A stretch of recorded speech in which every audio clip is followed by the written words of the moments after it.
नमस्ते दोस्तों, sky mat weather में आप सभी का स्वागत है। मेरा नाम महेश पलावत है। 16 अप्रैल हो गई है, 16 अप्रैल का वीडियो है। तो अब हमें ये तो दिखाई देने लगा है कि जो गर्मी का असर है अभी तक कम दिखाई दे रहा था, वो अब पूरी तरह से हावी हो चुका है। 44 और 45 डिग्री तक के तापमान अब जाने लगे हैं, यानी कि हीट वेव आ चुकी है कई इलाकों में। अब दिल्ली, पंजाब, हरियाणा, पश्चिमी उत्तर प्रदेश, इन इलाकों में भी अब 40 डिग्री से ऊपर टेम्परेचर जाने की संभावना दिखाई दे रही है, यानी गर्मी अपने चरम पर आ जाएगी। और ये जो प्री मानसून सीजन होता है, मार्च, अप्रैल और मई, ये तीन जो महीने होते हैं प्री मानसून में कहलाते हैं। लेकिन मार्च में बहुत ज्यादा गर्मी नहीं थी, शुरुआती दौर में थी। अब अप्रैल और के सेकेंड हाफ में और मई में सबसे ज्यादा गर्मी होगी। उस समय धूल भरी आंधी वगैरह भी आएगी। लेकिन अब क्योंकि अनस्टेबिलिटी बढ़ेगी, क्योंकि क्या होता है कि जो हवाएं कभी कभी चेंज होती है, उसके कारण अनस्टेबिलिटी बढ़ती है। अभी जो वेस्टर्न डिस्टर्बेंस है वो आपको पता है कि ऑलरेडी आ चुका है। ये यहाँ पर ये, लेकिन काफी कमजोर है, बहुत ज्यादा इसका असर दिखाई नहीं दे रहा। ये पहाड़ों पर है। और देखा जाए तो इस समय जो हवाएं हैं उनका जो डायरेक्शन है उसमें देखिए, ये साइक्लोनिक सर्कुलेशन जो कल मैंने आपको दिखाया था, ये पाकिस्तान के ऊपर बन रहा है। यहाँ से एक ट्रफ चल रही है और एक साइक्लोनिक सर्कुलेशन इस जगह पर भी है। यहाँ पर ये आप देखेंगे कि असम के आसपास है। और ये जो ट्रफ है, यानी कि निम्न दबाव की रेखा, जो घड़ी की उल्टी दिशा में जब भी हवा घूमती है तो निम्न दबाव की रेखा बन जाती है।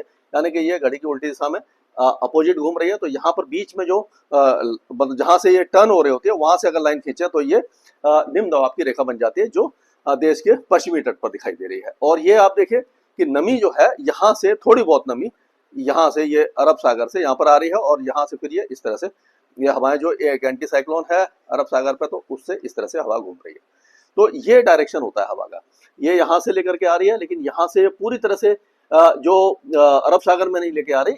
और ये गुजरात और सिंध के नीचे से ये जो हवाएं हैं, ये राजस्थान और जो उत्तर भारत है, यहाँ पर नमी लेकर के आ रही है। यानी कि ये जो वेस्टर्न डिस्टर्बेंस है और इंडो जो साइक्लोनिक सर्कुलेशन है, इसको अरब सागर से सपोर्ट मिल रही है नमी के रूप में। तो इसीलिए यहाँ पर धूल भरी आंधी के साथ गरज चमक और बौछारें आ सकती हैं कुछ इलाकों में। बहुत ज्यादा नहीं होगी, क्योंकि अभी टेम्परेचर लगातार नहीं बढ़े हैं उत्तर भारत में। अगर उत्तर भारत में 43, 44 और 45 डिग्री तक टेम्परेचर पहुंच जाते हैं, जो मई के महीने में होता है, तब बहुत ज्यादा भीषण आंधी आती है। यानी 80, 90 और 100 किलोमीटर की रफ्तार से हवाएं चलती हैं, जिससे काफी ज्यादा नुकसान होता है और जान माल के नुकसान होता है। क्योंकि ये पेड़ वगैरह उखड़ते हैं, बिजली के तार वगैरह टूट जाते हैं, खंभे उखड़ जाते हैं, काफी ज्यादा नुकसान होता है। लेकिन अभी वो मई का महीना होगा, तभी जाकर आएगा। अप्रैल के एंड में भी कुछ हो सकता है, लेकिन अभी 19 और 20 तारीख को कुछ वेदर एक्टिविटी हमें दिखाई देने वाली है। हवाएं जो है वो थोड़ी सी कमजोर हो गई हैं। पहले आपने देखा था कि काफी तेज चल रही थी। जब हवा तेज चल रही होती है उत्तर पश्चिम दिशा से या किसी भी दिशा से, तो जो सूरज की गर्मी है उसको थोड़ा सा कम कर देती है। तो अब क्या है, हवा वेस्टर्न डिस्टर्बेंस आते ही ये जो साइक्लोनिक सर्कुलेशन वगैरह बन जाते हैं, हवा कमजोर हो जाती है, जिससे गर्मी अब बढ़ने लगी है। तो अब हम देखेंगे जो सैटेलाइट पिक्चर है उस पर अगर नजर डालते हैं हम, तो इसमें देखिए कि जो सैटेलाइट पिक्चर है यहाँ पर, तो यहाँ पाकिस्तान में कुछ इलाके में जो आप साइक्लोनिक सर्कुलेशन बना हुआ था, यहाँ पर कुछ इलाकों में ये जो बादल वगैरह बन रहे हैं, ये देखिए राजस्थान को भी टच कर रहे हैं, पाकिस्तान में है, सिंध में है, बलूचिस्तान, खास करके बलूचिस्तान में है। तो ये जो हवाएं, जैसे मैंने बताया था कि यहाँ से ये नमी लेकर के आ रही है, तो इसीलिए थोड़ा सा अब ये बादल की जो है वो आपके हरियाणा, पंजाब और राजस्थान में भी बनना शुरू हो जाएंगे और दोपहर बाद तक। लेकिन बारिश की संभावना अभी फिलहाल नहीं दिखाई दे रही है, लेकिन देर रात या कल सुबह तक कुछ इलाकों में बारिश और धूल भरी आंधी शुरू हो सकती है। और यहाँ पे देखिए ईरान पूरा खाली पड़ा है, अफगानिस्तान में थोड़े बादल हैं, सऊदी अरेबिया में, ये ईरान के दक्षिण में सऊदी अरेबिया वगैरह में बादल वगैरह दिखाई दे रहे हैं। पूर्वोत्तर राज्यों में कुछ बादल आपको दिखाई दे रहे होंगे। तो अब ये जो आज का पिक्चर है, इसमें हम देखेंगे, ये आज रात से कल सुबह तक का है, यानी 16 तारीख की शाम से लेकर के, मतलब कल सुबह तक का है। तो इसमें आप देखिए कि वेस्टर्न डिस्टर्बेंस का असर दिखाई देने लग जाएगा। तो वेस्टर्न डिस्टर्बेंस के कारण क्या होगा कि जो उत्तरी पंजाब है, तजाकिस्तान है, ये उत्तरी पाकिस्तान है, तजाकिस्तान है, यहाँ पर बारिश की गतिविधियां शुरू हो जाएंगी। और अगर जम्मू कश्मीर, गिलगित बाल्टिस्तान, मुजफ्फराबाद और लद्दाख, यहाँ पर भी बारिश की गतिविधियां अच्छी हो जाएंगी। ऐसा लग रहा है कि उत्तर पश्चिमी राजस्थान और हरियाणा और पंजाब के कुछ इलाकों में हो सकता है कि धूल भरी आंधी, हल्की माइल्ड धूल भरी आंधी आज रात में या देर शाम को आ जाए, या कल सुबह तक भी आ सकती है। तो बहुत ज्यादा इसका मॉइस्चर जो फील्ड बहुत ज्यादा नहीं है, लेकिन फिर भी कुछ ना कुछ वेदर एक्टिविटी हो सकती है यहाँ से जो मॉइस्चर लेकर के आ रहा है, तो यहाँ पर हो सकता है। और पूर्वोत्तर राज्यों में बारिश अच्छी रहेगी कई इलाकों में, खास करके बांग्लादेश में और असम में, अरुणाचल प्रदेश में, मणिपुर और मिजोरम में, और जो पूर्वी मतलब बिल्कुल जो एक तरह से आप कह सकते हो बांग्लादेश से लगा हुआ जो बिहार का इलाका है, वहां पर भी कुछ इलाकों में हल्की बारिश की गतिविधियां हो सकती हैं।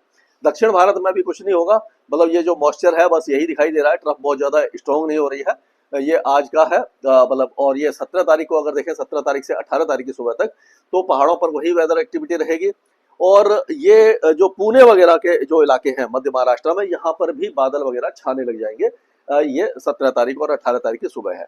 आंध्र प्रदेश और दक्षिणी उड़ीसा में कुछ बादल हो सकते हैं।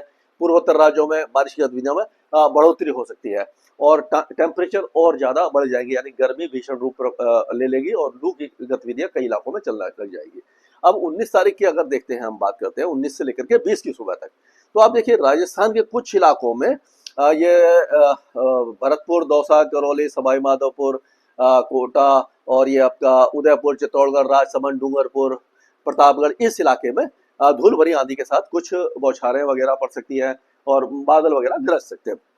उसी तरह से गुजरात की अगर बात करें तो सौराष्ट्र कच्छ में ज्यादा कुछ दिखाई नहीं दे रहा, लेकिन बनासकांठा, सबरकांठा, महसाना, पाटन, इदार, अरवल्ली, मोडसा, बोटाड, जामनगर, ये ना राजकोट, सुरेंद्रनगर, अहमदाबाद, बड़ोदरा, भरूच, सूरत, वलसाड, अमरेली, और ये जो इलाके हैं उसके आसपास के इलाकों में कुछ मौसमी गतिविधि हो सकती है। यानी कि यहाँ पर धूल भरी आंधी तो नहीं चलती है, लेकिन बादल गरज सकते हैं, एक बार जगह पर थोड़ी बहुत तेज हवाएं चल सकती हैं, तो इस तरह का वेदर यहाँ पर हो सकता है। लेकिन ऐसा लग रहा है कि जामनगर, मोरबी और आपका भुज, नलिया, द्वारका, गिर सोमनाथ, ये जो इलाके हैं यहाँ पर ज्यादा कोई वेदर एक्टिविटी हमें दिखाई नहीं दे रही है।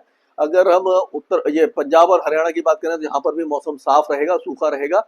पश्चिमी राजस्थान में भी गर्मी काफी ज्यादा रहेगी। उत्तर प्रदेश, बिहार, झारखंड, पश्चिम बंगाल, उड़ीसा, छत्तीसगढ़, ये सारे इलाके भी सूखे रहेंगे। और हो सकता है कि विदर्भ और जो उससे लगे हुए दक्षिणी मध्य प्रदेश, बैतूल, होशंगाबाद, नरसिंहपुर वगैरह, यहाँ पर कुछ बादलों की गरज चमक हो जाए। विदर्भ वगैरह में भी कुछ दिखाई दे रहा है, और मुंबई में भी बादल छा सकते हैं 19-20 तारीख को, और हो सकता है कहीं कहीं पर बादलों की गरज चमक हो जाए, यानी जो गर्मी है उससे कुछ राहत मिल सकती है। पुणे और अहिल्याबाई नगर, ये जो इलाके हैं, हिंगोली, लातूर, जालना, धाराशिव और नांदेड़ वगैरह, यहाँ पर भी कुछ मौसमी गतिविधि हो सकती है। कोस्टल आंध्र प्रदेश में, दक्षिणी छत्तीसगढ़ यानी बस्तर वगैरह में, और गजपतिगंजम, कोरापुट जो उड़ीसा के इलाके हैं, यहाँ पर श्रीकाकुलम, विजयनगरम, विशाखापट्टनम, ये जो आंध्र प्रदेश के इलाके, यहाँ पर भी बारिश हो सकती है। और कोस्टल कर्नाटका यानी कि बेलगावी और उत्तर कन्नड़ा, दक्षिणी कन्नड़ा, कारवार, बेंगलुरु, यहाँ पर बादल वगैरह गरज सकते हैं, या थोड़ी बहुत ही मतलब हल्की वेदर एक्टिविटी। ये सारी जो वेदर एक्टिविटियां हैं बहुत ज्यादा इंटेंस नहीं होने वाली है। केरल में भी छुटपुट बौछारें ही आपको दिखाई दी जाएंगे। और 20 तारीख को भी ऑलमोस्ट इसी तरह का वेदर रहेगा। तेलंगाना के कई इलाके बारिश देखेंगे, मुंबई में भी बारिश की संभावना है, और जो गुजरात के इलाके हैं यहाँ पर भी है, और पहाड़ों पर बारिश कम हो जाएगी, और पूर्वोत्तर राज्यों में बारिश की गतिविधियां काफी ज्यादा बढ़ सकती है। तो इस तरह का वेदर रहने की संभावना है।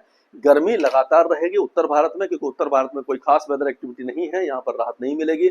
दक्षिणी मध्य प्रदेश, गुजरात, दक्षिणी राजस्थान, दक्षिणी पूर्वी राजस्थान और महाराष्ट्र में कुछ राहत मिल सकती है, लेकिन वो ज्यादा देर के लिए टिकेगी नहीं, क्योंकि बारिश की गतिविधियां देर दोपहर शाम को होंगी, तब तक गर्मी बढ़ चुकी होती है। तो कुछ न कुछ राहत हमें दिखाई दे रही है, लेकिन अच्छी बात यह है कि फसलें सारी कट चुकी हैं, तो अब किसान भाइयों को इस जो बेमौसम बारिश से कोई नुकसान नहीं होगा। स्काई मैट वेदर में अभी के लिए इतना ही।